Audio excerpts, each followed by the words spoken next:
Well, this is a bit awkward. I've built up this supposed horror, readied my pike, and planned where I was going to mount the head on my wall. But I watched the series and you know what? I can barely muster up the hate to give it a good lashing. It's just not bad in the same way Nekapara is, but in a more harmless, this is an obvious cash-in to get more content retention and thus a stronger fan base of those who enjoyed the game. They don't even really try to hide it. The story happens after the game story, and they make no attempt to explain any of the world building and just shrug saying, look, anyone who would like this already knows the story, and we got like a week to make this, so screw it. The story is just, the Sakura gang adopts a half-demon girl, and now she's a full non-canon member of the team. Yay! They don't really try much to endear the characters to you. Hell, Anastasia's literally only there so she doesn't get fined. Also, the plot feels really stupid, as one of the plot points is that the cast doesn't recognize the character whose only disguise is her wearing a white mask. Like, seriously? Also, look, I know why they use the in-game animations for the series, aka low budget, quick turnaround, but I can't excuse it. It's stiff, the actual fights are lackluster, or short outside of the final fight, and hey, at least you budget for that. So unless you really, and I mean really enjoy the game, maybe you'll like this, but like, it doesn't elevate the characters, it doesn't do anything with them, and frankly, this might as well have just been DLC, as no one else is really going to care about it. As guess what? No one is going to go out of their way to play a 20-hour plus game just so they can sit down and watch a 12-episode anime series. Now I'm stuck needing to push my schedule up and take a series I was hoping to give a solo episode and put it with you, as you weren't bad enough for me to rip you a new one for an entire episode. I hope you're happy, Sakura Wars. You're like that little sibling who just made a giant fool of themselves on a bus, and I gotta decide which of your relatives have to sit next to you now.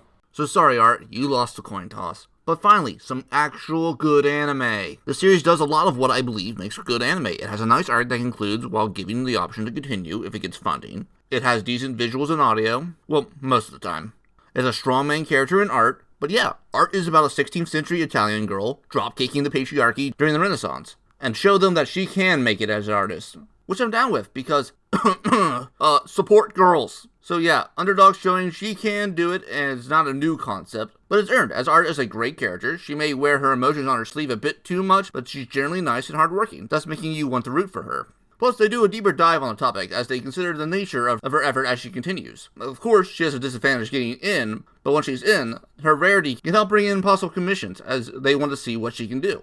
Again, she still needs the talent to do the commissions, but one could find themselves being jealous of her. It also helps that her story of overcoming the odds is helped by the additional side arcs, especially the bigger arcs of Katerina, a noble girl from Venice, and her issue of being rushed into nobility, just so she can eventually be sent out as a political marriage by her dickbag of a father, as he sees very little value in her outside of that. She also works as a parallel to Art's story, as she too doesn't want to be a noble, but wants to go into cooking, something that nobles of the time don't consider a proper hobby, and something that should be left to the servants. We also get the story of Faranaga, a courtesan who helps emphasize the nature of being an independent woman in the 16th century, and the dangers that come with it. Who would have known? Telling a strong story arc and having some shorter story arcs to help push the main arc would result in a good story.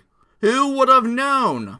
The only story arc I'm not a fan of is Art falling in love with her teacher, because not only is there an age gap since Universal's part of its producers, here's a reminder of the running age gap issue in Hollywood.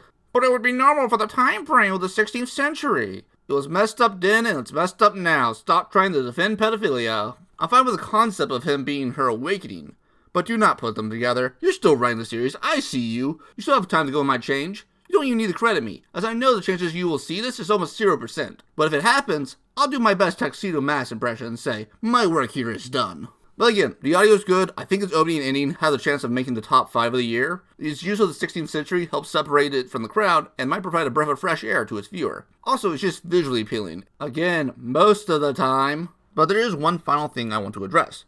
And this is my belief I might still be underrating the series. Even though I think this is an easy high 8 or a low 9, and an easy contender for the top 5 of the year. The reason for this is simply put, I don't have the same perspective watching this as someone who has grown up as a woman. I like to believe I'm a strong supporter of the feminist idea, and do work to help amplify them, but at the end of the day, I'll never have the same context of being able to use my real life experience to relate to the characters such ideas develop. I'm sure there are plenty of women out there who will see themselves in Art, and thus will elevate the series for them. I can see someone easily giving this series a 10 out of 10. But I do believe there are a few minor things keeping the series from hitting that perfect score. But I very easily recommend the series to anyone. And if you support the feminist ideas, and you should, by the way, this is a must-watch among the 2020 anime list.